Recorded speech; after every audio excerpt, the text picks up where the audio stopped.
Programme में खुशामदीद। मैं हूं सलमान हसन, साथ मौजूद हैं मुजीबुर रहमान शामी साहब। नाज़रीन, फ़िल्मों में देखा था और कहानियों में सुना था, नॉवेल्स में हमने पढ़ा था कि जिस तरह की कार्रवाई की गई है वेनेजुएला के सदर के ख़िलाफ़ कि उनके घर से उनको उठा लिया गया, न सिर्फ उनको बल्कि उनकी अहलिया समेत, यानी कि उनको उठाया गया और फिर उन्हें जो है वो न्यूयॉर्क मुंतकिल कर दिया गया। और अब से कुछ देर पहले जो खबरें आ रही हैं कि उन्हें न्यूयॉर्क की अदालत में पेश भी कर दिया गया है। अब वहाँ पर ज़ाहिर है उन पर फ़र्द जुर्म है, कुछ दहशतगर्दी के इल्ज़ामात हैं, मनशियात की स्मगलिंग के इल्ज़ामात हैं और इस पर ज़ाहिर है जो डोनाल्ड ट्रंप साहब हैं वो अब एक स्टेप आगे चले गए हैं। डोनाल्ड ट्रंप से ये भी सवाल किया गया कि ये जो वेनेजुएला पर आपने अटैक किया ये रजीम चेंज के लिए था या ये तेल के लिए था, क्योंकि ज़ाहिर है एक बहुत बड़ा वहाँ पर जो है वो ज़ख़ीरा है तेल का, बल्कि शायद दुनिया का सबसे बड़ा। वो शामी साहब जो इस पर डिटेल से बताएंगे। तो वो जब उनसे पूछा गया उन्होंने कहा नहीं, मैंने वर्ल्ड पीस के लिए किया है। ये सारा माजरा और क्या दीगर ममालिक को भी अब अमेरिका से ख़तरा है और इसका मैसेज जो है वो दुनिया के लिए क्या जा रहा है, उस पर जो है वो हम बात करते हैं। शामी साहब, हैरानी, परेशानी, जेन्युइनली ये फिल्मों में देखा, मिशन इम्पॉसिबल मूवीज़ में इस तरह देखा कि जी प्राइम मिनिस्टर को ही जो है वो अगवा कर लिया गया, और यहाँ तो हकीकत में उन्होंने कर दिखाया। और देखें, जब ये वारदात हो रही थी तो प्रेसिडेंट ट्रंप जो हैं वो वाइट हाउस में बैठे उसकी पूरी यानी तस्वीर देख रहे थे। हाँ जी, मंजर देख रहे थे। बराह रास्त फ्लोरिडा में थे मेरा ख्याल है वो। फ्लोरिडा में हाँ, मतलब लाइव उनको सब कुछ दिखाया जा रहा था। हाँ जी, बिल्कुल। और वो अपनी बेगम साहबा के साथ महव ख्वाब थे और कुछ थोड़ी सी उन्होंने बचने की कोशिश की, भागने की, और बड़ा एक सेफ हाउस था उनका, कलानुमा घर मुकाम। हाँ जी। मगर देखें, अंदर से ही अब कहा जा रहा है कि कुछ उनके जो करीबी लोग थे, हाँ जी, उनकी फौज में ऐसे लोग मौजूद थे जिनकी साजबाज थी, अमेरिकन मुखबर थे, यानी मौजूद मुखबर थे। ठीक है। और उन मुखबरों ने वहाँ ठीक तरह उन्हें पहुँचा दिया और उन्होंने चंद मिनट में उनका काम तमाम कर दिया। पकड़ के उनको जहाज पे बिठाया। हाँ जी, और पहले बहरी जहाज पे और उसके बाद फिर उनको ट्रांसफ़र कर दिया और न्यूयॉर्क ले आए। हाँ जी। और ऐलान ये किया कि कहा जी ये दहशत गर्दी फैला रहे थे, ये मनशियात भिजवा रहे थे अमेरिका में। अब तरह तरह की कहानियां हैं, अपनी अपनी कहानियां हैं, उसके तज्ज़िये हैं दुनिया जहान में। वो तज्ज़िये हो रहे हैं कि क्या वजह है। लेकिन जो ये वेनेजुएला है, इसका जो रकबा है वो यानी कमोबेश पाकिस्तान के बराबर है। ठीक है। और आबादी को 3 करोड़ की, 3 करोड़ आबादी, जी हाँ। और इसके पास जो ज़खायर हैं तेल के, दुनिया के सबसे बड़े ज़खायर हैं। ठीक है। यानी 20% दुनिया का जो तेल है जो इस वक्त तक डिस्कवर हो चुका है वो वेनेजुएला के पास है। ठीक है। प्रोड्यूस नहीं कर रहा लेकिन है ज़खायर मौजूद। हाँ जी। ठीक। और यानी सऊदी अरब से भी 300 बिलियन बैरल बड़ा ज़ख़ीरा है।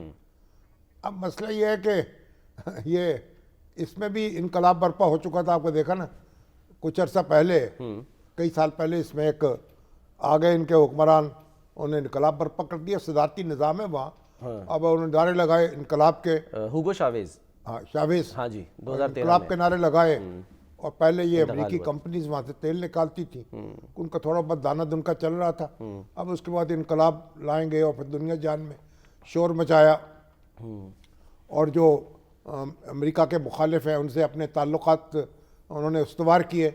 नतीजे में वो वहाँ बदअमनी हुई, फरात ज़र हुआ, महंगाई हुई। अब उनके पास इतने वसाइल ही नहीं थे कि तेल को निकाल सके। और अब जो है उसके बाद वो दूसरे आ गए, जो क्या नाम इनका, मदोरो, निकोलस मदोरो। हाँ जी। अब ये कहते हैं कि ये कोई बस कंडक्टर थे, बस ड्राइवर थे। ड्राइवर थे। हाँ जी। हाँ, तो ट्रेड यूनियन लीडर भी थे, बस ड्राइवर भी थे। हाँ जी। बस वहाँ से तरक्की करते करते जो रियासत की बस है उसको काबू में कर लिया। नायब सदर बन गए सर। नायब सदर थे। और उसके बाद ये है कि उनके भी लक्षण जो थे वो तो ठीक नहीं थे। एक कामराना तर्ज हुकूमत था। और आप देखें कि तेल का इतना बड़ा ज़ख़ीरा और बुरा हाल, बौके दिहाड़े, एक यानी लोग जो थे परेशान है, मुआशी तौर पर बदहाल मुल्क है। हम तो कहते हैं तेल मिल जाए तो हमारी काया पलट जाएगी, मालामाल हो जाएंगे। और ये जनाब इनका तेल मौजूद था और उसके बाद निकाल भी नहीं पा रहे थे और बेच भी नहीं पा रहे थे। सही। अब चाइना को कहते हैं कि दे रहे थे। हाँ जी, सबसे बड़ा खरीदार चाइना ही था। उसमें भी युआन ये कहा जा रहा है युआन में ले रहे थे पैसे, सही, डॉलर में नहीं ले रहे थे। ठीक। अब वो बात तजिया नगार तो ये कहते हैं कि वो जो उनके लिए चैलेंज बना हुआ था अमेरिका के लिए कि वो डॉलर जो है डॉलर में तेल नहीं बेच रहे थे। ठीक। और अब ये कहानी है कि जो हेनरी किसिंजर जो है उन्होंने डील की थी सऊदी अरब ने उनसे कि तेल बेचा जाएगा तो डॉलर में बेचा जाएगा, सही। उससे डॉलर मुस्तहकम हुआ और अमेरिका को बड़ा फ़ायदा हुआ। अब ये एक अल्टरनेट करेंसी जो है वो बनाने के चक्कर में थे, डॉलर जैसा वो दबाव में था। ये यानी एक बात तजिया कारों के नज़दीक। ठीक है। और ये चीन जो है सबसे बड़ा इनका खरीदार था और उसको ये युआन में ये तेल बेच रहे थे। इसीलिए चीन का जो रद्दअमल आया बड़ा शदीद और उसने जो है तशवीश का इजहार किया, बल्कि रिहाई का मुतालबा किया कि छोड़ें उनको आप फौरन। चीन का तो रद्दअमल अपनी जगह है। वो जो ज़ोहरान ममदानी है, हाँ जी, उन्होंने टेलीफोन करके खड़काया प्रेसिडेंट ट्रंप को। और वहाँ जो अपोजिशन है उनकी, वो जो खुद बर्नी सैंडर्स जो है, उन्होंने भी बड़ा धुआंधार बयान दिया। बाइडन ने भी, प्रेसिडेंट बाइडन जो है, उन्होंने भी इसकी मुखालफत की। खुद अमेरिका के अंदर इस पे मुजाहरे हुए हैं, इसकी मुखालफत। शामी साहब, हुआ क्या है? मतलब एक डोनाल्ड ट्रंप जो अपने आप को ये मुतारिफ कराए थे कि मैं तो जंगे ख़त्म करूंगा, और वो इस तरह की कार्रवाई कर रहे हैं। बात यह है कि ये दूसरी जंग अजीम के बाद जो एक निज़ाम दुनिया ने कायम किया था, अक़वाम मुत्तहिदा बनाई थी, और अक़वाम मुत्तहिदा जो थी वो लोगों के यानी मुल्कों के दरमियान तनाज़ात को तय करती थी। कहीं जंग होती थी, जंग बंदी कराने की कोशिश करती थी, और एक थोड़ा सा कई अशरे जो हैं वो किसी जंग की, बड़ी जंग की नौबत नहीं आई। लेकिन अब उसके बाद तो मालूम होता है, देखें जिस तरह इराक़ पर चढ़ाई हुई, सही, और यकतरफा तौर पर जिस तरह से आप लीबिया के साथ हुआ, शाम के साथ हुआ, दुर्गत बनी, पर जिस तरह आप ये, इसका मतलब ये हुआ कि मामला फिर वहीं का वहीं जा रहा है। जिसकी लाठी उसकी भैंस। अच्छा, जिसके पास लाठी है, Might is right, वो जो चाहे करके दिखा दे। लेकिन शामी साहब, इसकी अगर हम बात करें, ये कोई नई पॉलिसी तो नहीं है अमेरिका की। यानी अगर मैं थोड़ा सा इसको देख रहा था, कुरेद रहा था, तो 1823 में इसको मनरो डॉक्ट्राइन कहा जाता है, जिसका हवाला दिया अपने बातचीत में डोनाल्ड ट्रंप ने, और उसको ये कहा कि ये अब डनरो यानी अपने से उन्होंने मंसूख कर दिया। ये कहा ना कि दूसरी जंग अजीम के बाद हाँ, एक बिल्कुल नया वर्ल्ड ऑर्डर बन गया था। ठीक है। अक़वाम मुत्तहिदा वजूद में आ गई थी, और उसने एक तनाज़ात जो है 5 बड़ी ताकतें, उनको वीटो पावर भी हासिल हो गई थी, और वो एक गोया एक आलमी, वो पहरेदार थे आलमी अमन के। ठीक है। और कई जगह जंग बंदी हुई, कई मसाइल यूएनओ ने हल भी कराए। एक कोई ना कोई भरम मौजूद था। अच्छा। अब ये नहीं था कि आप मुंह उठा के जहाँ चाहें, झगड़े हुए हैं, जंगें हुई हैं, और उसमें भी खुद अमेरिका जो है उसने कुछ तजावुज़ किया है। जैसे सद्दाम हुसैन पे चढ़ाई की इराक पे, और कहा एक उसके पास तो वेपन्स ऑफ मास डिस्ट्रक्शन है। ठीक है। लेकिन ये जो अब जो वाक़या हुआ है ना, ये तो अपनी नौइयत का एक वाहिद वाक़या, एक मुनफरिद वाक़या है। अच्छा। आपने इल्ज़ाम लगा दिया, और फिर उसके बाद एक यानी आप सदर को उठाया, उसकी ख्वाबगाह से उसकी बेगम समेत उसको लाके अपने यहाँ गिरफ्तार कर लिया। पनामा के सदर के साथ भी हो चुका है यही। डेल्टा फोर्स जिसने ये ऑपरेशन किया 89 में, उनके साथ भी इसी तरह किया था, वहां से उनको उठा लिया गया। अब उठा के ले आए थे। अब उसके बाद कहा कि हम मुकदमा चलाएंगे। हाँ जी। तो मुकदमा कहा। अब न्यूयॉर्क की अदालत जो है, कानूनी तौर पर उसको क्या इख्तियार हासिल है कि किसी दूसरे मुल्क के सदर के खिलाफ मुकदमा चलाए। ठीक है। अब अगर आप देखिए, वो मुकदमा चलाएगा, वो उसके पास, अदालत के पास कैसा इख्तियारी कोई नहीं है कानूनी तौर पर, आज तो जबरदस्ती है। अच्छा, तो अब आपने बैनुल-अक़वामी क़वानीन की खिलाफ वर्जी इसको फिर हम कहें शामी साहब? अच्छा, देखिए आप किसी दूसरे मुल्क, ये मदाखलत नहीं है, जारहियत हम इसको कहें कि जारहियत। आप जो कुछ भी कह लें, अपने दिल की भड़ास निकाल लें, और अमेरिका बहादुर पे जितना गुस्सा चाहे निकाल लें। मैं तो नहीं निकाल सकता, लेकिन हकीकत तो ये है ना कि ताकत जो है उसने अपने आप को कहा भाई ताकत क्या। अब यूक्रेन में क्या हो रहा है? हाँ जी, यूक्रेन में ताकत रूस इस्तेमाल कर रहा है। सही है। अब बल्कि तो ये तो कह रहे हैं मुबस्सरीन, तो ये कह रहे हैं कि ये प्रेसिडेंट ने, ट्रंप ने ये कार्रवाई करके रास्ता खोल दिया। वो चीन जो है उसको जवाब फराहम कर दिया।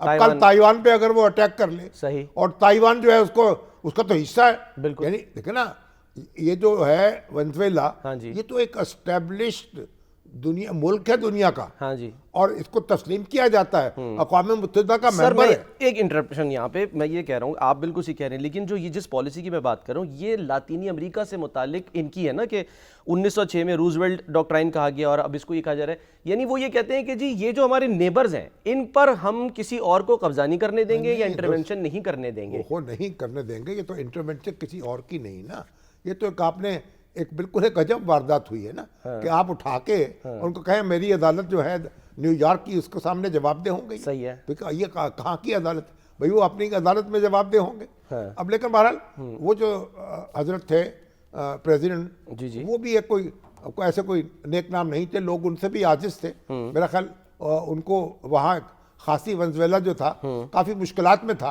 और जैसे इनकलाबी आते हैं बड़े बड़े नारे लगाते हैं, और इंटरनली यानी अंदर दाखिली तो कमजोरी जो थी उसी की वजह से साजबाज हुई और उन्होंने कुंडी खोल दी। लेकिन बात यह है, अब वो कहते हैं कि ताइवान जो है, अगर उसमें ताइवान तो दुनिया में तस्लीम नहीं करता उस मुल्क, अब ताइवान जो अक़वाम मुत्तहिदा का मेंबर नहीं है, ताइवान की कोई जो यानी सॉवरेनिटी है उसको तो तस्लीम नहीं किया जाता, उसको तो चाइना का एक हिस्सा समझा जाता है। तो चाइना जो है वो उसने कोई जारियत नहीं की, उसका ख्याल है कि ये एक by the passage of time खुद ब खुद ये दोनों खित्ते जो मिल जाएंगे, और चाइना ताइवान जो है वो अपनी सरजमीन जो है मेनलैंड उससे यहाँ मिलेगा। अभी भी आप देखें वहाँ आमदोरफ्त है, कारोबार हो रहा है, ताइवान में लोग आते हैं, वहाँ से जाते हैं, ट्रेड हो रही है, चीन के साथ एक नॉर्मल ताल्लुकात हैं, लेकिन उनको उन्होंने छेड़ा नहीं है। ठीक है, तो अब तो फिर भैया कि आप वहाँ कार्रवाई कर लें। तो अब ये जो एक ताकत जो है एक जिसने उस तरीके से मुजाहरा किया है और अपने आप को मनवा लिया, तो इसका मतलब ये है कि अब यूएनओ जो है पहले ही बेअसर हो गई थी। आज इजलास है उसका, अब पता नहीं देखते हैं क्या उस इजलास से पता नहीं, वीटो भी उनके पास है। अब वो रेजोल्यूशन उनके बारे में आने लगे, उसको वो वीटो कर दे। तो अब तो ये है कि वो कहते हैं उनकी नायब सदर जो है वो खातून जो है वो नायब सदर बन गई हैं। अब वो कह रहे हैं कि अगर तुमने बिहेव न किया और तुम्हें भी हम इससे बुरा असर करेंगे, यानी तुम्हें भी उठा के ले जाएंगे। कहने का मतलब अब फिर कहा कि हम चलाएंगे इनके मामला, यानी सब जो कुछ भी है वो कहते हैं तेल का जखीरा जो है, तेल तो अमेरिका के पास अपना भी काफी है जी हाँ, लेकिन यह है कि अब उसमें उनका तेल जो है अब वो अपनी अमेरिकी कंपनियां जो है वो कहती है वो जाएंगी और निकालेंगी जो बेदखल कर दी गई थी बरसों पहले वहां से। तो बहरहाल एक इंतहाई बुरी नज़ीर कायम हुई है। लेकिन बहरहाल हम मजबूर हैं। अब देखिए आप, रूस है, चीन है, जो ताकतें हैं, आलमी ताकतें हैं, उन्होंने बड़ा मोहतात रद्द-ए-अमल दिया। पाकिस्तान का भी सर बड़ा मोहतात रद्द-ए-अमल आया, हमने देखा है। पाकिस्तान का भी पाकिस्तान का तो देखा ना, पाकिस्तान हम क्या उलझेंगे उस मामले में, हम तो एक एहतियात के साथ ही एहतजाज करेंगे ना, या एहतियात के साथ अपनी आवाज़ बुलंद करेंगे।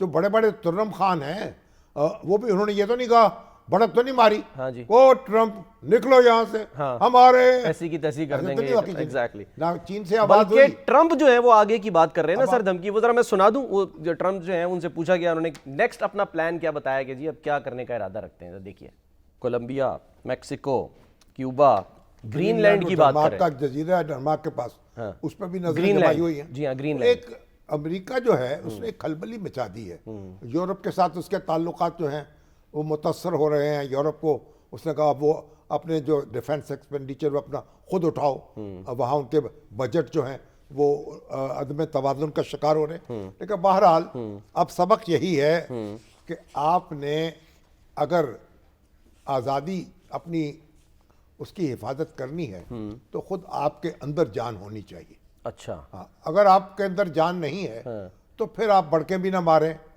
और अपनी औकात में रहें। अब देखिए यूक्रेन जो है उस पर वहाँ हमलावर है, ठीक है, रूस। अब जब सोवियत यूनियन ख़त्म हुआ तो यूक्रेन के पास भी एटमी हथियारों का ज़ख़ीरा था। बिल्कुल। तो जब वो ज़ख़ीरा तब उसको बर्बाद किया गया और उसने अपने हथियार दे दिए। अगर वो एटमी हथियार उसके पास होते, वो कहते हैं आज उसकी भी कोई ताकत होती। हाँ जी। अब वो उसको जनाब उन्होंने कहा हम नेटो का मेंबर बनाएंगे आपको।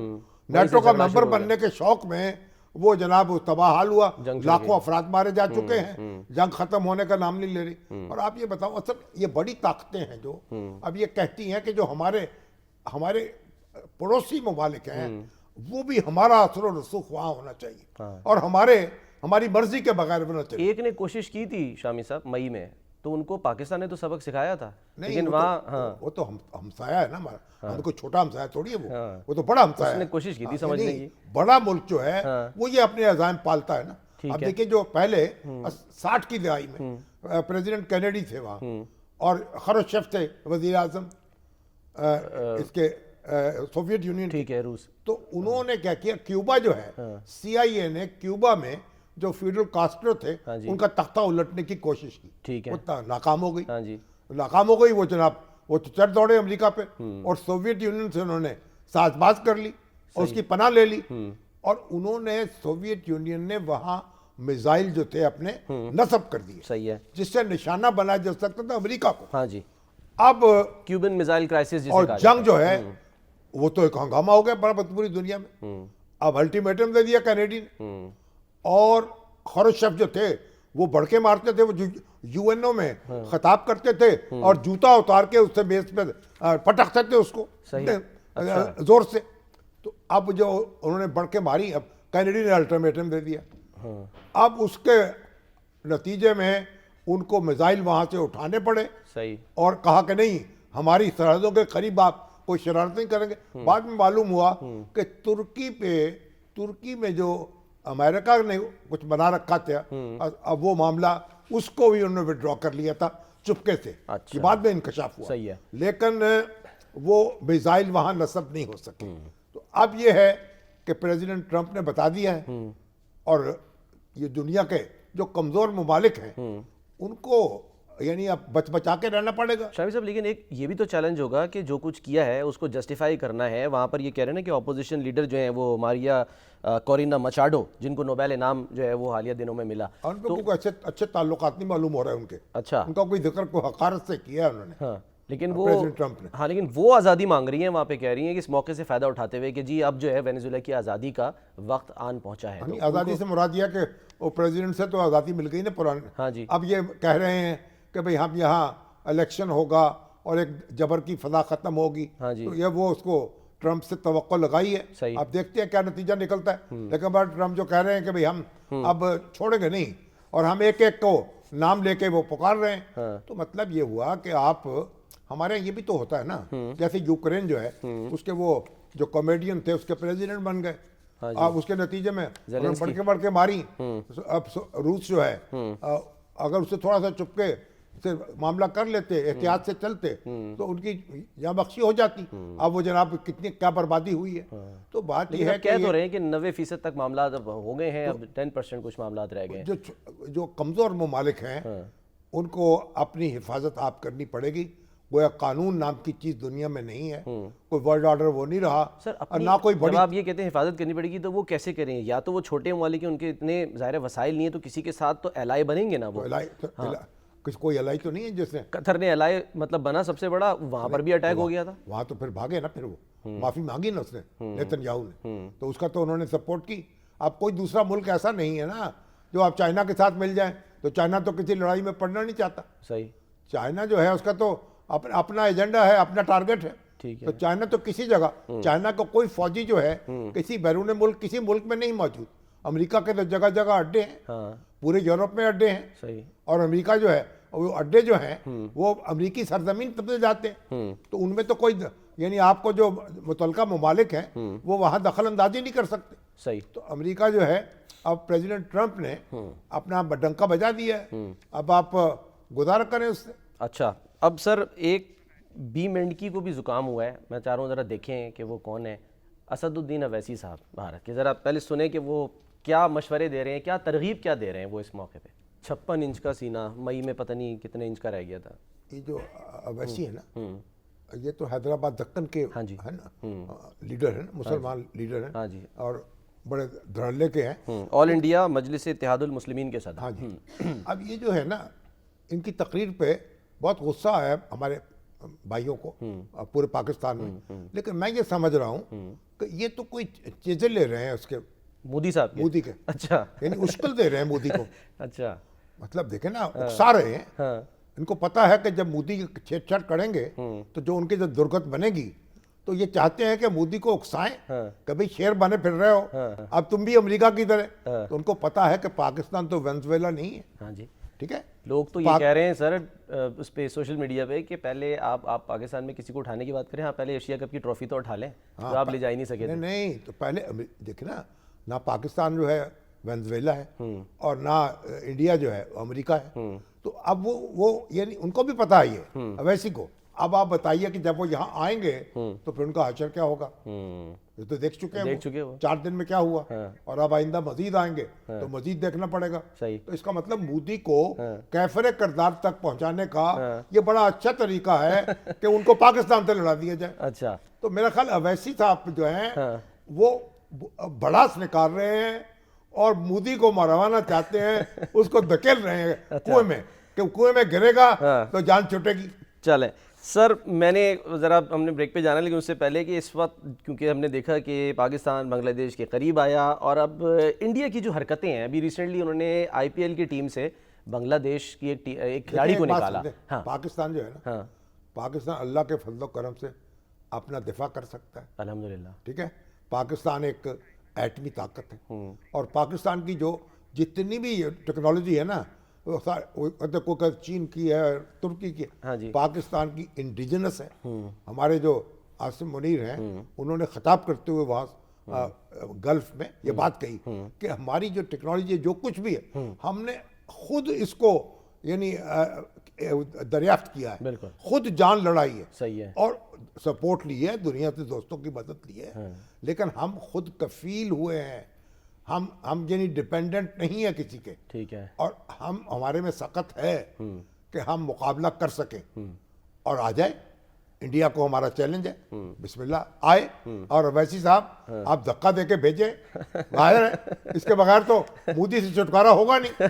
छुटकारा पाने का तरीका यह है कि उसको भेजो पाकिस्तान की तरफ। ठीक है, गिरती हुई दीवार को एक धक्का और दो। एक सर ब्रेक ले लेते हैं, ब्रेक के बाद हम आते हैं, हमने ईरान के मामले पर भी बात करनी है, वहाँ क्या चल रहा है, और वहाँ से सहाफ़ी जॉन भी हमारे साथ होंगे। एक ब्रेक के बाद हम उस पर बात करेंगे।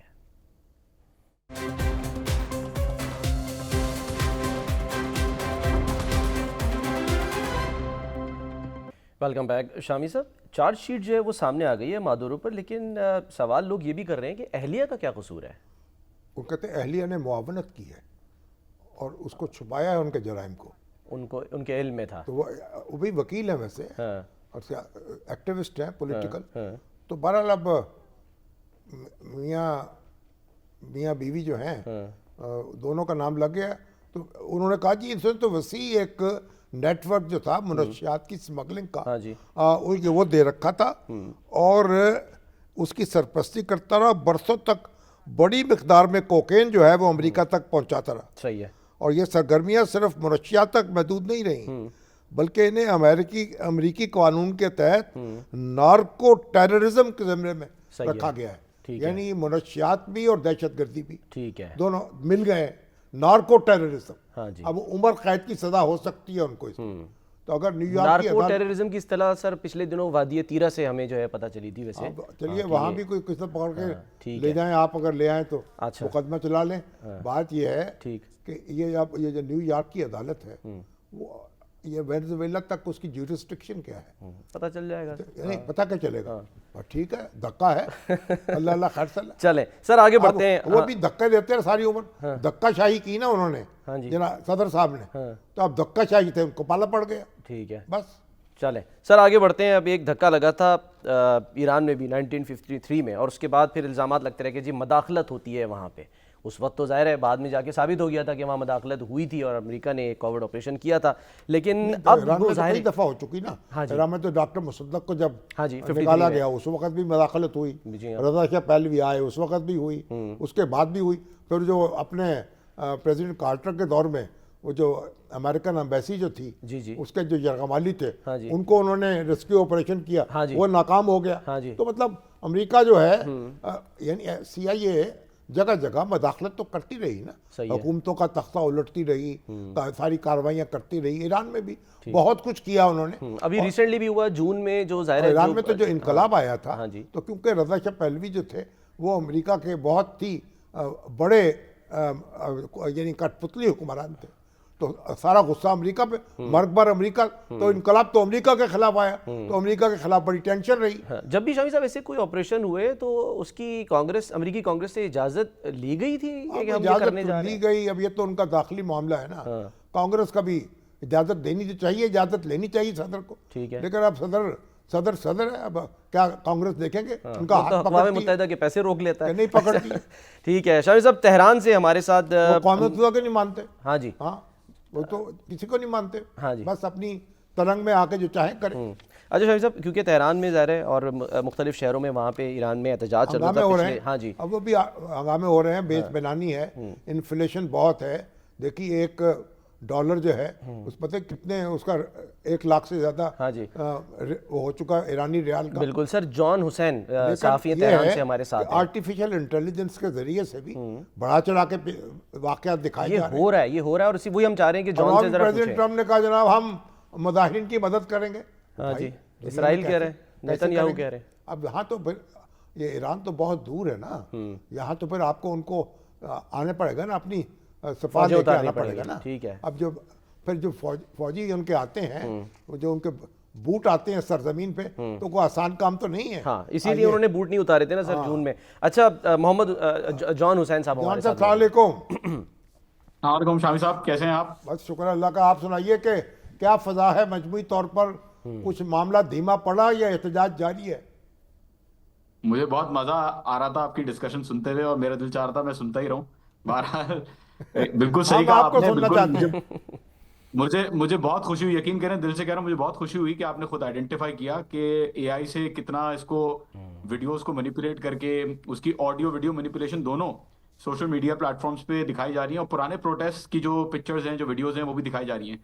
तो शुक्रिया उस चीज़ को नोटिस करने का। और मैं कहूँगा कि अभी जो प्रोटेस्ट की शुरुआत थी वो बिल्कुल जेन्युइन थी। लोगों को इकोनॉमिक मसाइल का सामना करना पड़ा है, क्रिपलिंग सैंक्शंस हैं ईरान के ऊपर काफी टाइम से। और जब नेतन्याहू साहब विजिट कर रहे थे ट्रम्प साहब को व्हाइट हाउस में, तो ये सैंक्शंस एकदम से जो बॉइलिंग पॉइंट है उसका बढ़ा दिया गया, और 40 से 45% की डिप्रिसिएशन देखी गई। तेहरान में शुरू में प्रोटेस्ट बिल्कुल जेन्युइन थे, बिल्कुल ऑथेंटिक थे।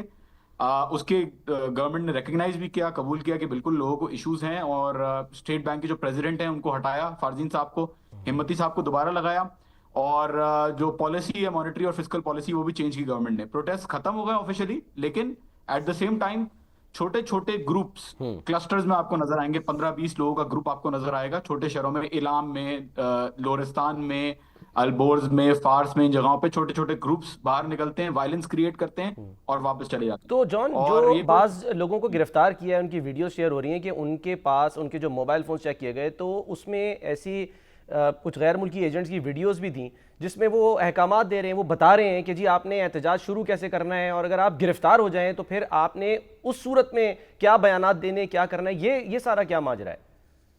सलमान साहब, बहुत अच्छी बात की आपने। बिल्कुल यहाँ पे 36 अरेस्ट हुए, 36 अरेस्ट हुए हैं। और मैं पहले क्लैरिफाई कर दूं कि कोई भी अरेस्ट ऐसा नहीं है कि हुजूम में जाके या प्रोटेस्टर्स के मजमे में जाके किसी को अरेस्ट किया हो। ये जो अरेस्ट हुए ये टारगेटेड अरेस्ट हैं, और जब अरेस्ट किया गया तो 8 लोग ऐसे हैं जिनका यूएस के साथ ताल्लुक था, यूएस में बैठे हुए किसी रिप्रेजेंटेटिव के साथ ताल्लुक था।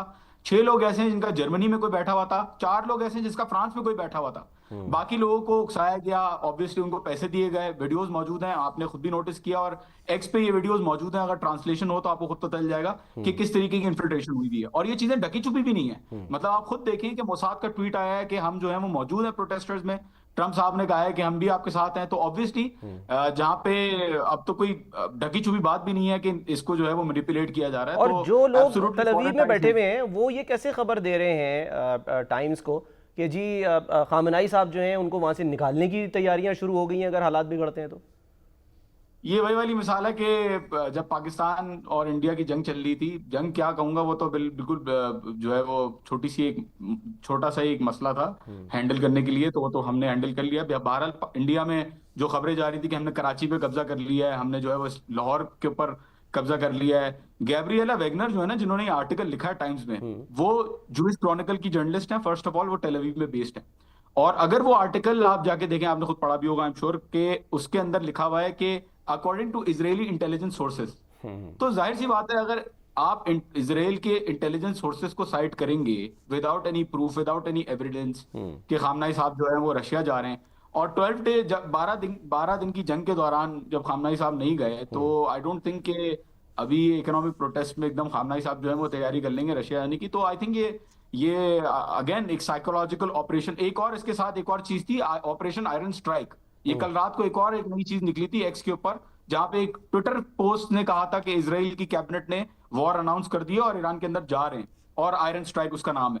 तो अगेन ये psychological operations I would say के उकसाने के लिए, लोगों को इशारा देने के लिए कि आप बाहर आए, वायलेंस क्रिएट करें, ये वाली चीजें जो की जा रही हैं, तो इनका रियलिटी के साथ कोई ताल्लुक नहीं है। मतलब अभी हालात जो है काबू में है। जी शामी साहब, मेरे पास तो वीडियोस पड़ी, मैं भेज भी देता हूँ। आज भी मैं पूरा तेहरान घुमा हूँ, मेरे पास कोई तेहरान में स्पेसिफिकली तो मैं विजुअली मैं जो अपनी आंखों देखा है, तेहरान में तो कोई प्रोटेस्ट नहीं है, कोई वायलेंस नहीं है। खबरें आ रही थी दूसरे शहरों की, कुम के ऊपर कह रहे हैं कब्जा कर लिया राइटर्स ने, वायलेंस वो प्रोटेस्टर्स ने, तो कुम के अंदर भी कोई ऐसी बात नहीं है। तो कह रहे हैं हमदान के अंदर कब्जा कर लिया, तो वहां पे भी कोई ऐसी बात नहीं। तो बिल्कुल जो है वो आई वुड से प्रोटेस्ट बिल्कुल खत्म हो चुके हैं। और हाँ, ये जरूर कहा जा सकता है कि पॉकेट्स में जो वायलेंस क्रिएट करने वाले हैं वो निकल रहे हैं, इसमें कोई दो राय नहीं है। छह लोग, 3 पुलिस वाले आम और जो 3 लोग इनसे आप बसी। मिल रहे हैं, क्या सोच है? जून में भी ये कहा जा रहा था जब इसराइल के साथ जंग हुई कि जी ये एक रजीम चेंज जो है वो उसकी ज़ाहिर है कोशिश थी जो नाकाम हुई। तो अभी क्या इनके कुछ वीडियोस ऐसी हैं जिसमें शाह ईरान को दोबारा वेलकम करने की बातें हो रही हैं? अच्छा, वो वीडियोस क्रॉस चेक भी हुई है, वेरियस अकाउंट से क्रॉस चेक करके। एआई के अंदर उनके जो वॉइस क्लिपिंग है, वो जो 2018 के प्रोटेस्ट थे उनके ऊपर वॉइस क्लिपिंग करके शाह के नारे जो हैं वो उसमें रिप्लेस किए गए। देखिए, ईरानी अवाम इनहेरेंटली शाह के बहुत खिलाफ है। ये नजर नहीं आता क्योंकि ईरानी अवाम एक्स पे या इंस्टाग्राम पे आपको उस तरीके से नजर नहीं आएगी, क्योंकि शुरू से यहाँ पे रुझान नहीं है लोगों का कि वो सोशल मीडिया यूज करें, क्योंकि बैंड है। Honestly speaking, very honestly speaking, तो जो आपको बेस लाइन ईरानी नजर आते हैं वो प्रो सिस्टम, हालांकि उनके गवर्नमेंट के साथ एतराजात हैं, प्रेसिडेंट के साथ एतराजात हैं, लेकिन शाह को वो किसी भी तरीके से कबूल नहीं करेंगे, क्योंकि इन द फर्स्ट प्लेस जो रद्द अमल, जो इनकलाब आया वो रद्द अमल था शाह की जो यहाँ पे बर्बरियत थी और सबक ने जो जुल्म किए लोगों के ऊपर, तो वो उसका रिएक्शन था। तो पहलवी की जो सपोर्ट बेस की बात होती है वो तो बिल्कुल भी नहीं है आई वुड से।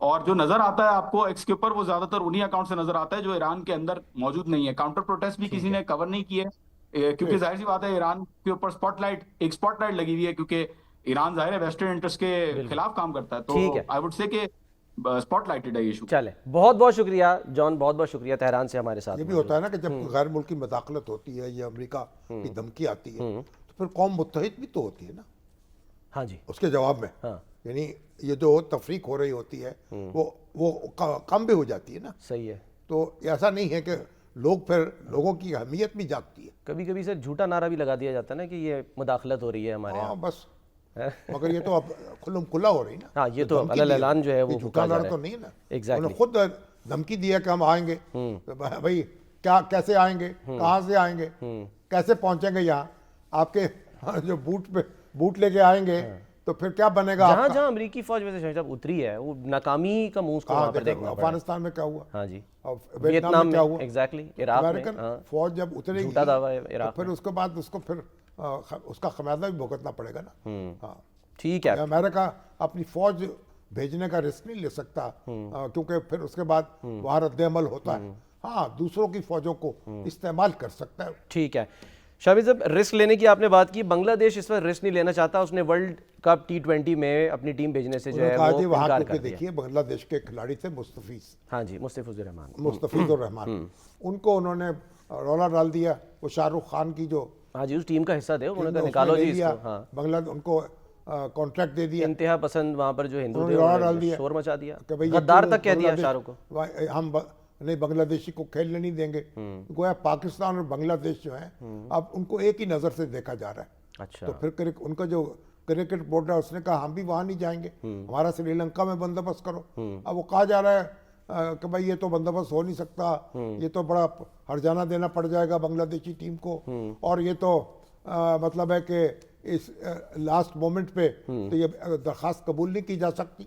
अब देखते हैं आईसीसी क्या करती है। वहां तो भी इंडियन इन्फ्लुएंस बहुत है, लेकिन बहरहाल जो भी करे या ना करे, एक बात तो तय हो गई ना कि इंडिया अब 2 पाकिस्तान बन चुके हैं ये जनूबी एशिया में। अच्छा, बांग्लादेश और पाकिस्तान। अच्छा, तो वहाँ पाकिस्तान वो यहाँ नहीं, उनको यानी सुहाने रू बना हुआ था उनके लिए, अब वो दूसरा खिता जो है वो भी पूरी ताकत के साथ खड़ा है भारत सैंडविच बन गया इसका और मतलब। भारत का सैंडविच बन गया है। और जो अपनी हरकतें जारी रखेगा तो होता अपने अपने मसाइल अंदरूनी पैदा करता जाएगा। चाहे वो कहीं पर यानी कि साजिशें भी कर रहा हो। शामी साहब, आज बड़ी अहम खबर आई, तो कराची में बहुत बड़ी जो है वो कार्रवाई बेनकाब हुई है। मंसूबा था कराची में दहशतगर्दी का, और उसको अब ये जो यानी कि तफ्तीश हुई है, इब्तदाई से ये पता चला कि BLA के यानी कि ज़रिए अफ़गानिस्तान से धमाका खेज़ मवाद जो है वो थोड़ा थोड़ा करके पहुंचाया गया कराची से थोड़ा बाहर, और इरादा ये था कि जी आया चुंदरीगढ़ रोड पे खुदा न खास्ता एक बहुत बड़ी दहशतगर्दी की कार्रवाई की जाए। देखिए तो पकड़ लिया हमारे जो कानून नाफिज हमारे करने वाले इदारों ने, CTD ने, उन्होंने CTD ने, और उनको दाद देनी चाहिए, वो भी दिन रात लगे हुए हैं। हमारे जो कानून नाफिज करने वाले अदारे हैं, हमारी मसल्ला अफवाज हैं, हमारी एजेंसीज हैं, इंटेलिजेंस एजेंसीज हैं, वो भी सर उन्होंने हथेली पे रखे हुए, जाने कुर्बान कर रहे हैं, हर चीज़ दाव पे लगा रहे हैं, और पाकिस्तान के दिफा के लिए अपना दिन रात एक किए हुए हैं। तो अब ये इंडिया जो कुछ कर रहा है ना, असल में तो इंडिया का जो चेहरा है ना वो काला हो गया पूरी दुनिया में। इंडिया को जो सेकुलरिज्म, वो डेमोक्रेसी, वो रुख सोशलिज्म, वो सारे नारे हवा में उड़ गए हैं। सही। अब इंडिया एक फिरका वाराना रियासत है, कम्युनल स्टेट है, उसको टेररिस्ट जो हैं हिंदुत्व के उनके कब्जे में आई हुई है, और ये खुद इंडिया जो है अपने पाँव पर कुल्हाड़ी मारता जा रहा है। जब तक वो इस दलदल से नहीं निकलेगा, उसका अगर ना उसका इमेज दुरुस्त नहीं होगा, उसके अपने हिस्से बखरे जो हैं, इंडिया जो है तारीखी तौर पर कभी इतना बड़ा मुल्क रहा है? इंडिया तो मुख्तलिफ ममालिक का मजमुआ है। सही। तो सारे जो हैं वो फिर बेदार होंगे। तो ये उनको गौर करना चाहिए, और जो उनके आदर्श थे वो उन पर दोबारा वाबस्ता होना चाहिए उससे, और ये हिंदुत्व वाले जो है इनको शिकस्त देनी चाहिए। और अखंड भारत का ख्वाब जो है, अखंड भारत का ख्वाब तो खैर ख्वाब रह जाएगा, कि ये तो खुद ये जो हिस्सा उनके पास है वो ना हाथ से चला जाए।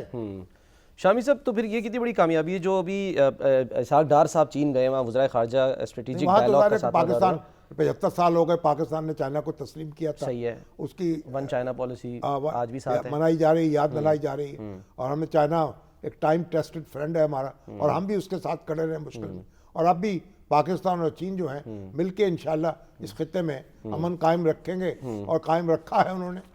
तो वो तो उस पर फिर जब उनका एलामिया सर जारी हो गया, उसमें अफगानिस्तान में मौजूद तंजीमों को खित्ते और आलमी सलामती के लिए खतरा करार दिया गया है। अफगानिस्तान के अंदर जो तंजीमें मौजूद है दहशतगर्द, देखिए वो तो पूरी दुनिया, आप देखिए जो सेंट्रल एशिया के ममालिक हैं वो भी सारे चीख रहे हैं, ईरान भी इसकी निशानदेही कर रहा है, खुद चीन कह रहा है, पूरी UNO कह रही है। तो अगर अफगान तालिबान जो हैं इससे सबक नहीं सीखेंगे, अपने आप को दुरुस्त नहीं करेंगे, तो वो भी अपनी राह खोटी करेंगे। ठीक है, वो अपने आप को खतरे में डालेंगे। सही है। तो ये जो इंडिया हो या अफगानिस्तान, किसी को ये रवश रास नहीं आ सकती। ठीक है। दहशतगर्दी के जरिए से यानी हमसायों को जिच करने की कोशिश कामयाब नहीं होगी। ठीक है। और इनको खुद खमियाजा भुगतना पड़ेगा। ठीक है सर, लास्ट मिनट है हमारे पास। जामिया अशरफिया के मौलाना हाफिज फजलुर रहीम अशरफी साहब, फजलुर रहीम अशरफी 81 बरस की उम्र में इंतकाल कर गए।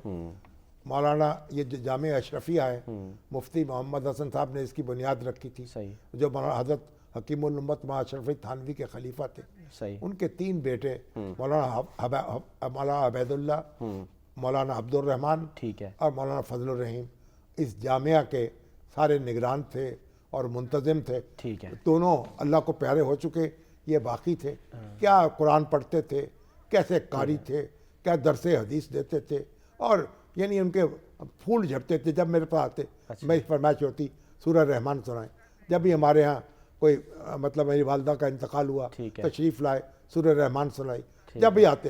और क्या कुरान नाज़िल हो रहा है जाते, तो अल्लाह वो सारा यानी असासा थे, यानी एक जोड़ने वाले थे। जोड़ने वाले। सर मुझे ब्रेक का कहा जा रहा है, ब्रेक लेते हैं, ब्रेक के बाद वापस आते हैं।